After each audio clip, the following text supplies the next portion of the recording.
Hey everyone, it is Savannah with Signature Way Podcast, and I am so excited for today's guest because not only is she one of the top agents in Northern Colorado, but she's an absolute social media guru, has created a space for agents to be able to create content. The list can go on. She does a lot of ranch property and high-end luxury properties. So without further ado, I would love to introduce Liz. Hello. Hello. How are you today? I'm great. Thank you for having me. How are you? I'm good. I'm so excited to have you on this, and I know we have a few things that are going to be happening with you here soon, like our happy hour that we're going to do here at the end of the month. So excited that people can hear this and maybe have more questions and be able to ask you in person. Yeah, me too. Thank you. I mean, it's cool too having them kind of back to back. So hopefully get to meet a lot of people and hear from them. I always find like I learn so much from everyone else too. So selfishly, I'm excited for that. Yay, awesome. Well, so tell me, how did you get into real estate in the first place?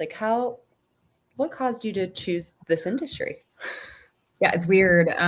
Real estate's kind of always been there in the background, but my family is very heavily like military, like state employees, so very like stability, like get a job that has like a 401k kind of thing. And so my mom and I were actually on HGTV when I was 15, and it was kind of like a cool experience, and didn't really think much of it. Went into healthcare, got a graduate degree in that, and then I went into healthcare sales, basically because everything became clinical. I didn't have a clinical background, so I ended up going into sales. Really loved that. And all the while, I started buying rental properties. So I started buying rental properties when I was 23, when I had like no business doing that at all. Like I was incredibly broke, and I could not pay the mortgage if my tenants and things couldn't supplement it. So it was like high risk, high reward kind of environment for me, but I was also completely broke. So I was like, what do I have to lose? I figured like that's a time of life to take risks. So that's what I started doing. And then fast forward to the pandemic, and my healthcare sales job when senior care started to not do as great. And I had a friend that was getting licensed, or she was already licensed in real estate. She asked me if I would get licensed because she was about to have her first baby, and she wanted to help her. She knew I knew about real estate. I'd been buying real estate, so I was like, sure. And so I got licensed, and I was never supposed to sell, but I pretty much went into selling immediately. So did 15 deals my first year, 30 the next, and just kind of never looked back. That's that's an awesome story. And I love how, I feel like COVID drove a lot of people into the industry, but so many have already stepped out of it. So for you to continue to actually build a business, not just based off of luck, right? Because I feel like Mhm. 2020, 21, there was a little bit of luck that kind of came into play just because everyone was purchasing a house because of the interest rates. Mhm. But you've actually built something, so which is amazing. So Thank you. so tell me, what got you into kind of the luxury and farm and ranch properties? Yeah, I mean, I had some opportunities to sell some luxury homes just through my network. I worked at the hospital, so I sold for some doctors and surgeons I worked with, and just through some of my other friends and contacts, just had opportunities there. And then I started getting in farm and ranch through another realtor at my old brokerage who was looking for a partner, essentially for a big client, and I ended up kind of fitting that need. And we were partners for years and worked with a client that sold or bought and sold farm and ranch properties. And so I started to get into irrigated farms for development and some different special structures within those types of sales, and just grew from there. I started selling some equestrian properties, and it's just been really fun. And I love doing farm and ranch for so many reasons. I mean, I think it's just such a different type of property, and it's a Mhm. different type of person that you're working with. And these properties are so much like their heart and soul and like lifeblood. And so the connection with the client and then like impact you're able to give them is much bigger because it means so much more to them. Also, it's just way more fun. Like a couple of weeks ago, I brought a client to tour a ranch in a side by side. It was a $6 million ranch, and I'm like, yeah, I would rather sell a $6 million ranch in a side by side than a huge luxury home, although I'll sell those too, but the ranch is more fun. So I love doing that. Yeah, no. And you have, your brokerage recognizes you as an expert in this area. And I think it's so important to understand too, that it's not just like every other property, right? You have the water rights. There's so many things that go into farm and ranch property. So let's say an agent wants to get started in farm and ranch, where is like one area that they maybe should understand a little bit better, so that way they can actually become an expert? Because I think that's just such a mismark. You just shouldn't just take those listings if you don't know what you're doing. Yeah, 100% agree. So I'm the co-chair for the EXP Land and Ranch division nationally. So I sit on that board on the national level. And, I grew up rural. I grew up chickens in rural New Hampshire, but I didn't grow up on the back of a horse. Like, I've been on a horse twice. But that being said, I just sold the personal farm for the Coors Brewing family, which was an equestrian property, high-end luxury. And so it really goes to show, like, you can grow into this space, but it requires like a lot of intention, a lot of education. You really have to be a student of it, because there are a lot of people that sell farm and ranch because they have a connection, their friends, brothers, uncle, whatever, and they list with them. And although that's great, there is a lot that goes into these properties, and knowing how to represent that client properly. Water rights are like an entirely different animal. I worked on quite a few farms with water rights. I get called by appraisers and other agents about water rights. And it's something that I'm always trying to learn and grow about, that, and mineral rights as well.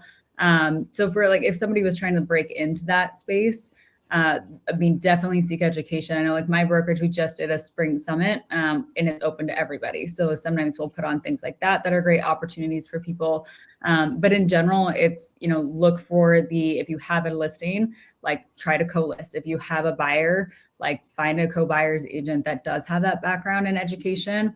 And also just getting involved in the community. So going to the different stock shows, like going to the auctions, go to the ditch board meetings, like go and sit there and be in the room where you can just learn and really seek that. There's like RLI does different symposiums. I'll go, and I just got back from Texas a few weeks ago from their national land conference, which had a ton of education. But I'd say just really be intentional about seeking those opportunities and asking for help, because I think especially in the farm and ranch space, when you reach out to somebody and you say like, hey, I have an opportunity, but I don't have like the experience or background, it is like, they are happy to help you. Like, I have yet to meet a farm and ranch agent that is like, no, I won't help you. Like, it's part of the culture in the community. Like, those farm properties, a lot of these agents grew up on those farm properties or live on those farm properties right now. And so like, they know it takes a village. And when there's bad weather or there's something coming in, they all pitch in. And so like, that sense of community, it resonates within the agent community with farm and ranch agents. And like, it's a completely different personality than residential agents. That's awesome. Yeah, I would agree with that, because it's such a different animal, and literally, because then also too, there's just so many moving parts. And I've seen with those sales too, sometimes, cattle goes with it, or or the sheep. So barn cat, or that's definitely yeah, like, hey, there's a cat that permanently lives here. We cannot remove the cat. So today, though, I really wanted to talk about your social media, because your social media game is just the best that I have seen. And you do it with such intention, and it's fun because, when you start doom scrolling, your stuff will come up naturally through my feed. And there's just the way you do it just seems so natural. But I know that obviously it's taken time, and now you've built these Content Fridays. So tell me kind of about the process of starting the social media trend, and something that you noticed that was working right away. Yeah, I think the biggest thing that works is just to be genuine and not be scripted. I think a lot of the agents get on camera and they get all stiff, and they try to just like replicate exactly, like, sometimes like word for word what they see other creators doing, other like agents doing, or like that exact style. And I just think that it's really important to be yourself. Like, my best performing reels are usually my blooper reels. So I'm like, great. But I think it's like, if you're highlighting a listing, like, great. Like, obviously you're going to approach that a little differently. It's going to be more about the property. It's going to be a little more professional, probably professionally shot. And that's great. But I think a lot of people get in their own way because they think that every reel has to be professionally shot, or it has to be exactly perfect, or, you know, you have to say things just right. And it's like, just be authentic. Like, that's the biggest thing, is like, just to be authentic. And I think that's really what connects. And sure, you can use trending audio and do some of those things, and that's good. You know, it helps in all those. But I think part of the benefit of doing Content Fridays is the collaboration and how we can tag each other and collaborate with each other. And that also by nature helps the exposure as well, is just by having somebody that you're a collaborator, like, meaning not like you're just working together, but the collaboration feature on Instagram. And taking some time to like learn some of the basics. Like, you don't have to be an expert. Like, there is certainly a science to it. But that's part of what we do at Content Friday. It's like an open call to anybody. And we'll just kind of give a couple tips and tricks of like some of the basic practices that you should be doing that will just generally help. And it doesn't require you to be somebody that just like researches and hires a coach and does all that stuff. It's just be consistent. And I think that's also the other big piece, is like, it's really like, be genuine and be consistent, because consistency, definitely the hardest part of social media, hands down, in my opinion, is just continuing to have things to post, you know? Right. So with that being the hardest, what is like kind of the secret to make sure you have something to post? Is it the Content Fridays, or are you making sure you're pulling out your phone every chance you have to, you know, get a short video? Yeah. I mean, I try to be present. So I'm not like huge into having my phone out, but sorry, I got a hair on my face. Good. There's a really like aesthetic house, or, I mean, what I do is, I'm touring with like buyers, for example, like I'll always just post a clip on my story. And like a lot of times that's just to let people know, like, I'm working, I want to be top of mind. It's like raw in the moment. I'll just do like a little pan if there's like a pretty view or a feature. And so it doesn't necessarily, if I'm walking into a listing appointment, I'll do like a quick like boomerang of the outside of the house or the neighborhood. And so just staying top of mind, where that's just like, you shoot post, like it's like seconds. And then I think in general, it's about just, I don't know, being aware of those moments, and like also what you want your brand to be. Content Fridays have been huge because you do get inspired by other people. Like, there'll be people that come in and they'll be like, they have their shot list printed out, they have all these reels saved, and they are like ready to go. And then you get people that come that are like, I have no idea how to make a reel. Like, I like complete ground zero. So, and that's fine. And I think the cool part is that you'll see how each other's, you know, how did you shoot that? Like, what are your camera settings? And usually we'll just kind of talk through. So I'll ask people like, what's going on in your business? Like, what's happening in your business right now? And they'll be like, oh, closing coming up. Okay, let's tell the story. Because I think storytelling is way better than feature selling. So it's one of those things where it's like, you don't have to just be like closed and like, that's it, like tell the story. And I think that's way more effective. So going into more of that storytelling, because I agree with you. I think stories capture people, right? Versus just a sales pitch in some sense. So when you're saying story, what does that story kind of look like about their business or their recent closings? Yeah, I think a lot of agents don't want to feel like they're bragging. And I'm just like, you got to get over it. Like, you have to get over it. Like, you have to just like be like, yeah, I'm amazing. And I did all these things for my client. Look how great that is. Like, you have to tell the story. Like, your Instagram is your 24/7 commercial. Like, and I have had clients several times recently, like clients I've never met before. I had one that was a referral for me from an agent from California, and I met with the clients that were looking to sell their home in Fort Collins. And I walked in and she's like, I've seen your Instagram. I love your energy. Like, she was talking to me from the second she opened the door, like I was a friend of hers. And so it's one of those things where and I have a listing coming up. It's 115, like 1.15 million. And they picked me because they've been following my Instagram. And so like your social media is your billboard. Like, it is your 24/7 commercial. So that's also why it is so important. And it's so important to be on camera and actually be in front of it and show that side. And when you're doing the storytelling piece, like, yeah, you're going to brag a little bit. And like, I think the biggest thing people do is they care too much. Like, you can't care. Like, you have to just be like, objectively, this is what I need to do. And if people don't like it, it's like, they'll unfollow you or they'll just keep following you because they're a hater, and that's fine. I'll take those too. But I think it's just one of those things where like you just have to be, it's still genuine to tell the story of my clients. And it's what buyers and sellers who ultimately I'm trying to connect with are going to see and say, I want her to be my agent versus maybe another agent that doesn't like that approach as much, but like, you're not my client. So I think it's a Right. little bit of like, get out of your own way and just start doing it, you know? Yeah. No, 100%. And I love how you say it's constantly a billboard because it's so true. And I think it also can hurt you if you're not posting very often or, and I know this can be kind of a little bit of a hot topic, but being very careful about what you post on social media. Additionally, if you're going to choose to use social media to really generate leads, I think you have to be cautious of what you're posting. Is that something that you guys have talked about, or do you kind of have a steadfast rule when it comes to stuff like that, especially in today's like political climate? I know, there's so many opinions, and to me, I feel like it's almost dangerous to enter that arena on your social media.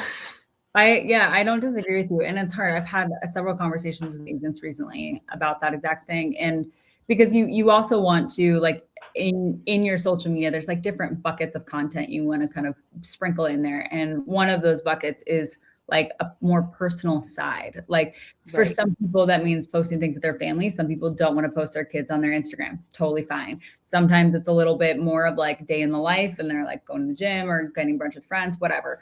Sometimes for some people, like politics is a huge part of their life. And I mean, in theory, it should be a huge part of everyone's life because it affects us all. But it's like, do you put that out on your socials? And I think the hard part is when you mix, like, I mean, the big topics that are always taboo, like religion and politics, right? And if you start mixing those with your business, you have to understand that it can affect your business positively or negatively. I think that in our environment, like religion, there's a lot of people who identify in certain religious fashions and they post about it openly. And I feel like that one's not as big of a deal. But in today's political environment, it definitely can be. And I've had a couple agents call me like in the past few weeks that were like, I feel like I should say something. And I'm like, I'm not saying you're right or wrong for your opinion, but you really need to think about the impact on your business and how much that matters to you. Because yes, like taking a stand is important. And I'm never saying to not do that, but you also, it may have repercussions on your business and you have to be okay with that if that's the risk you're taking and it's how you talk about it. Because there are people who I know have, different political opinions, but they're not the ones that are like posting it openly. And then the person that makes that one post that goes crazy and there's all these comments, like I've heard from those people who have taken that stand. And like by and large, they've said it's not worth it. They're like, I get blown up in my DMs, I get harassed, it cost me clients, and now I'm branded as this political agent for the foreseeable future until that wears off. And so it just depends on what is really important to you. And that's really hard because I think a lot of the stuff is really important to a lot of people. I had 100%. Yeah. I had one agent out of a different state that he really struggled with that even prior to our current political environment. And it's one of those things where it's like, you're not going to be approachable to some people. And for me, my clients' political persuasion has no impact on my service to them. I want everybody to feel comfortable talking to me and working with me. And so I personally would hate to do anything that would alienate any of my clients, because my role is to be their realtor and, help them through the largest transaction of their life.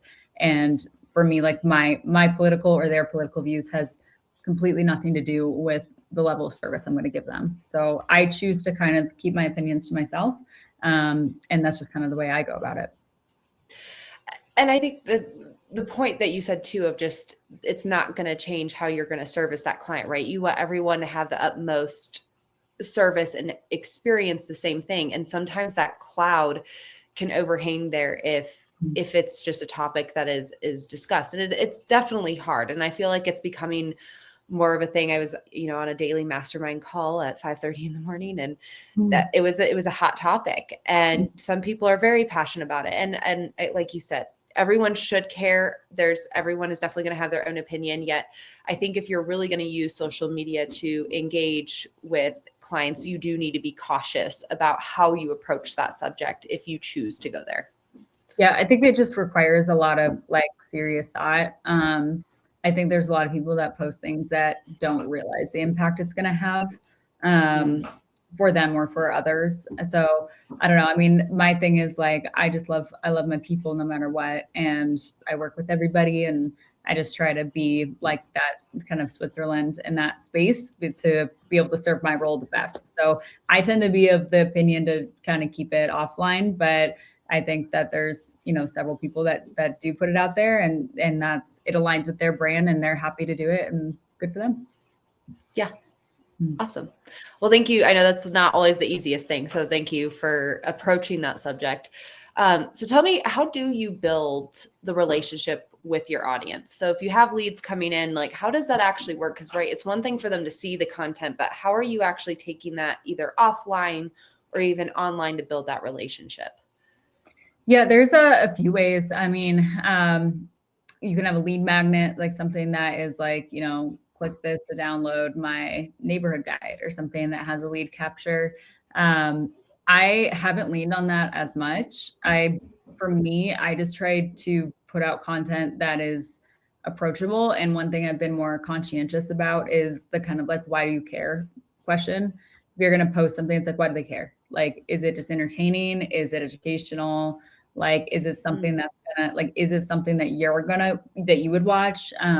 One thing I coach my agents on a lot is when you are consuming social media, stop for a second and think about when you go to heart that or send it or comment, why? Like, stop being a consumer and put on your like education hat and think about like was it the messaging, was it the aesthetic, was it the hook, like was it like, did it have great information that you really wanted to save for later? Like, stop for a second and think about that, because ultimately, then when you go create content, you're going to want to be able to replicate that. So if you can actually like kind of have some takeaways and start to kind of understand how you as a consumer are interacting with social media, it's going to help your, you know, social media output.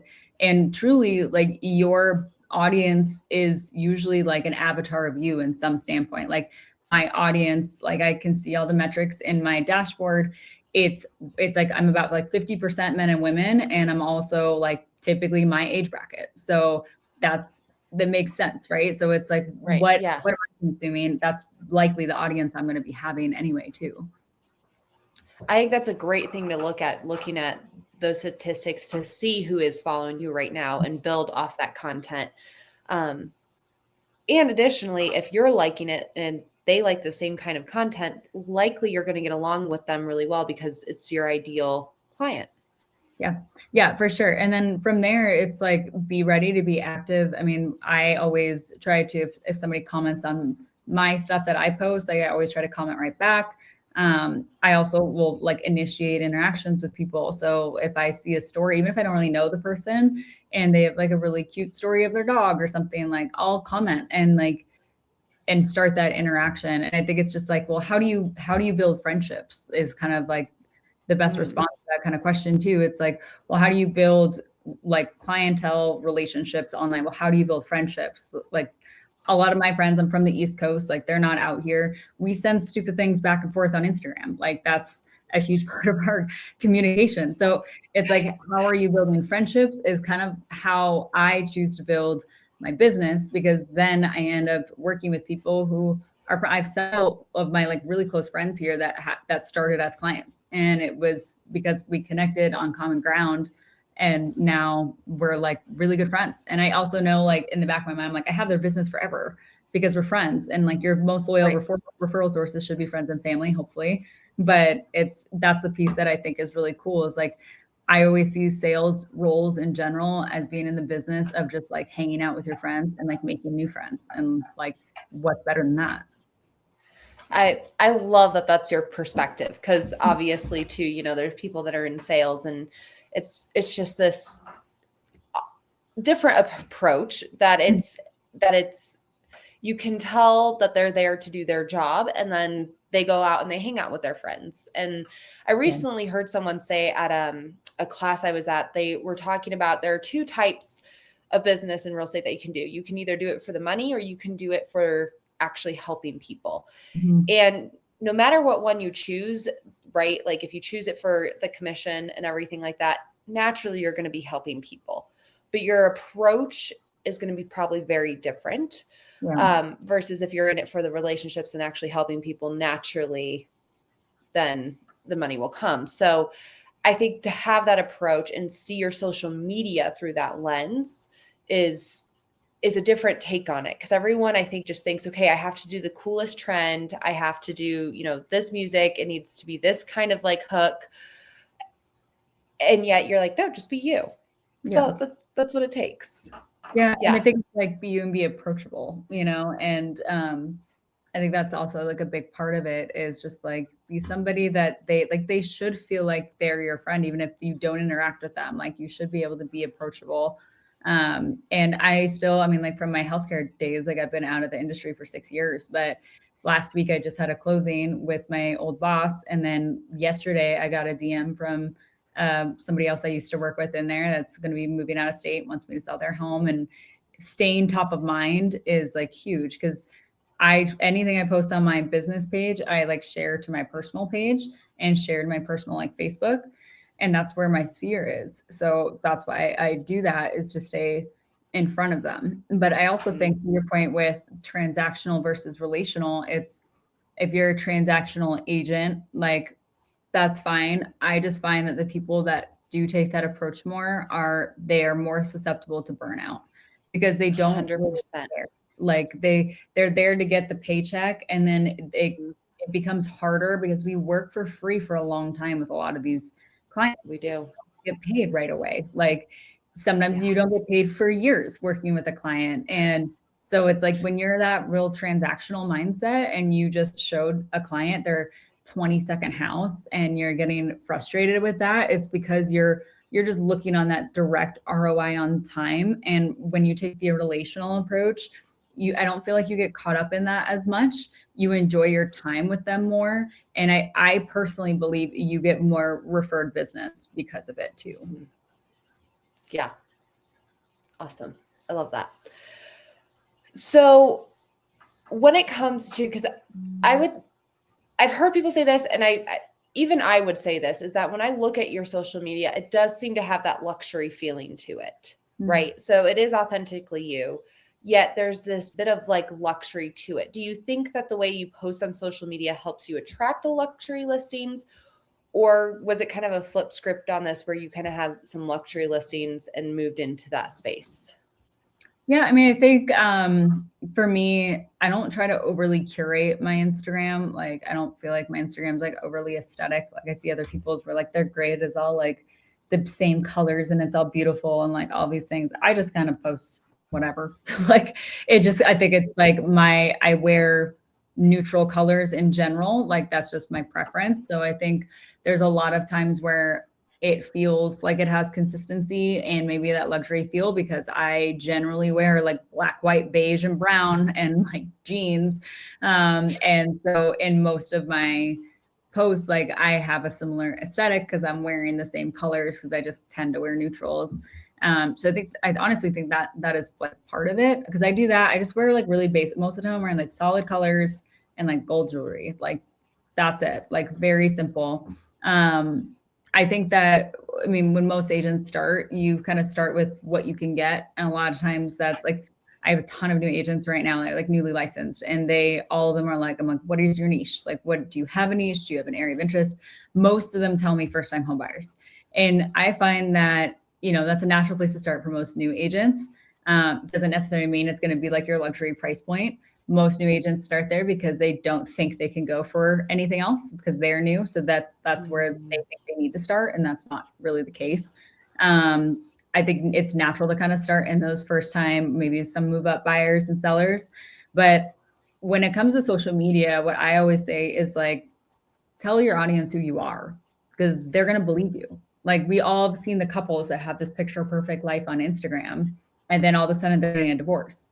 And you're like, what? I thought everything was great, right? It's like, if like whatever you put out there, like you control the perception. And so if you put that out there that you're a luxury agent, like you're branding yourself as a luxury agent, you're going to get more luxury clients because of that. Because even if they're not friends with you on Facebook or Instagram, when you have that listing appointment, they are going to Google you, and Google pulls up social media.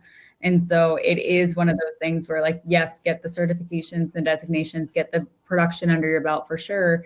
But if you're wanting to grow into a space, whether it's luxury or farm and ranch or some other niche, you need to start telling your people that that's what your niche is. Like, you need to start branding yourself to that, because they will believe you. Like, that is what social media is. So Yeah. I think it's a lot of times like the agent doesn't believe it themselves, and it Mhm. may feel inauthentic, but I think there is a way to do it that is authentic when you're trying to push into a new space. Love that. With that, and this is something that when you're talking, remind, like, are you using AI through any of this for like captions or ideas or anything like that? Is there a way that you're leveraging AI? Yeah, a lot of ways, actually. So I'm actually transitioning away from ChatGPT right now, but I do have a custom GPT that I primed. I gave it a bunch of examples of my caption writing, and I picked the ones that were like quirky storytelling or kind of silly, or like and they all kind of follow the same format. If you look at my captions, they all follow the same format more or less. And so I gave him all of that. So when I go to write a caption, I'll give the property information and description, and then it's prompted to ask me, are there any like storytelling highlights you want me to include? And I'll give it that, and then it will write me a caption. I'll kind of edit it and, move that into my post. But I've been using that. I mean, I've been using that for a long time now, and it's definitely helpful. What I've been, not to get too far like in the weeds, but what I'm starting to do now is using Claude, which Claude is so stinking smart, but It the is. agentic AI is wild. And so being able to have a Claude agent that I can have that will do the research like that I want in the spaces I want against, like, the competitors and, different inspirational, like, creators in those spaces that I like their content and feel it's on brand with the vein that I want to be in. And I'll have it basically scrape that, study that, and help me create the different Instagram ideas or reels or hooks or whatever that is going to be in line with that. So I think using AI for research and planning, if you set it up properly, is just like, it's a necessity just from a time perspective. Yeah. And so that's a lot of what I use it for, is to be able to kind of gather like what's trending, what's performing, what's getting shared, what's getting comments. Okay, like here's the different topics, here's the ideas, here's your hook, here's like, it'll plan it all out for you. Yeah. And really quickly, just because I think it's a little bit newer of a concept with Claude for the agent. So when you say, having my agent in there, can you explain kind of how Claude does that? Yes and no, because I honestly don't know. Like, Or well, yeah, I guess it's like not like for the like back yeah, end, yeah, but yeah. from the perspective of what you built. Yeah, so it's essentially with Claude, you can set it up so that it's almost like having a person, where you have like an actual like agent in there. It's almost like, you can call it like an assistant if you want to, if that's a better term. And it's like specialized tasks. So like you can have one that's just your social media. You can have one that's like your listing prep. Like you could have a lot of different buckets depending on what's relevant for your business. But there's a way to set it up and prime it so that it's set up correctly, which is really important. And then basically it'll just run. Like you can set it on a schedule. It's like, hey, every Monday morning, I want you to run a report on this. I want you to give me all of these ideas and whatever. And so you can set it as like a scheduled task, but it operates, it's really intuitive, and it'll take extra steps to really like think through, like almost like a person does, which is freaky, and then give you those kinds of that kind of data and output and ideas. So it's incredibly helpful, and it's a huge time saver. So I mean, even like with debriefing your email, like you can have it run like a morning report of like, hey, what are my priority items? And you could have it run you like a debrief every morning of like, this is your day. This is what you need to focus on first. So it really can do a ton for you.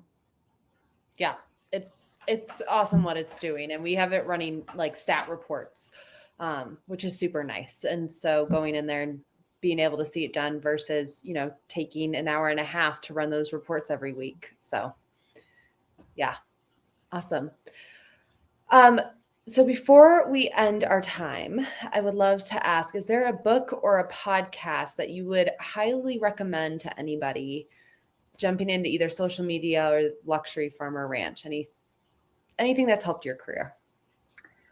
Yeah, I mean, I don't know. I mean, a book I always like, it's not necessarily specific to that, is Atomic Habits. Like That's a good one. I just think that's always a good one. And it's a good reminder to like revisit that book too. It's just, I think it's really important to consider like the habit stacking. And I used to be somebody that would be like, I'm here and I'm going to overhaul everything and I'm going to go 100% this way. And then it just like wouldn't stick and you get defeated. And so I think for anything that you're working towards in a goal, like being able to start with small habits and stack those is super intentional and super important. And that's just generally something that I recommend. I also just kind of do like a one-touch method. Like I don't pick something up unless I'm going to like do whatever that is or put it away, or like I don't open the email unless I'm going to address it right then. And that just kind of helps me stay focused. But I think Atomic Habits is great. I always am a fan of Bigger Pockets. Starting as an investor myself, that was a podcast that I listened to a lot about wealth building through real estate. And, for me, real estate completely changed my life. Even before I got licensed, I went from having to donate blood because they were giving away ice cream to being able to pay my mom's house off. And it was directly because of real estate. I think it's really important to educate yourself on how to invest in real estate or utilize real estate, especially as a real estate agent. But I think for anybody, there's a lot of things you can do with or without a license, and Bigger Pockets is a huge resource for that, to really hear from people and what they're doing in different markets. There is a way to make money in real estate in every market at any given point. It's just having to understand where the lever points are. And the Bigger Pockets network is really great. Like they have Facebook pages and they have calculators you can use. So just like very big fan of that entire brand as a whole.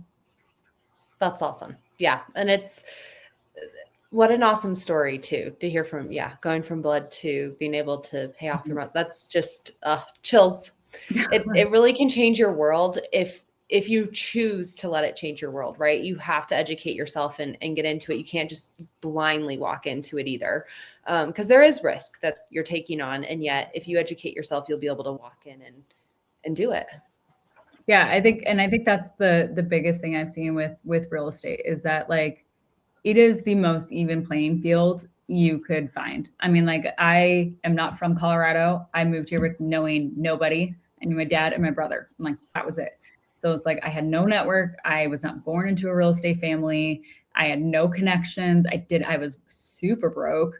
Like it's not like I had any of the factors that let you step into a real estate career and just like start crushing, right? But I think it is one of those things that it's very self-determined. And if you listen to people who have been there and you take the advice and you then use it, I think that's another thing that happens a lot is people go to these courses and coaching and events and they talk to people and then they don't implement. It's like you have to implement. Like even if it's like Atomic Habit style, like a couple things at a time, just focus on one or two, you have to implement. But it is truly what you make of it. Like real estate has all of the opportunity if you're willing to work hard and be educated and adapt. And it's there for everybody. And I've seen that firsthand. I've seen that with other agents firsthand, where sometimes it's not the people that come from the big real estate family or have the money that end up being the most successful. It's the people that do right by people and have a lot of integrity and work really hard and always make sure, like I have been always very intentional about maintaining my reputation. Like most people would say, like, she does business the right way. Like that's what I want them to say about me. And it's a very big deal to have that. And even if you don't have the education, but you have the integrity, like people will teach you. So I think it's just, I love real estate. Like I can't imagine doing anything else. And there's so many opportunities to continue to pivot and learn within real estate, which I think is just so cool. It's like you will never be bored if you don't want to be. You really won't. So yeah. Well, thank you. I have loved every moment of this, and I'm so excited to see you on the 21st, right? Yes, it is the 21st. Excited to see you on the 21st. And if anyone has questions for Liz, she'll be there to answer them in person. And just thank you again for being here. Yeah, of course. Thank you for having me.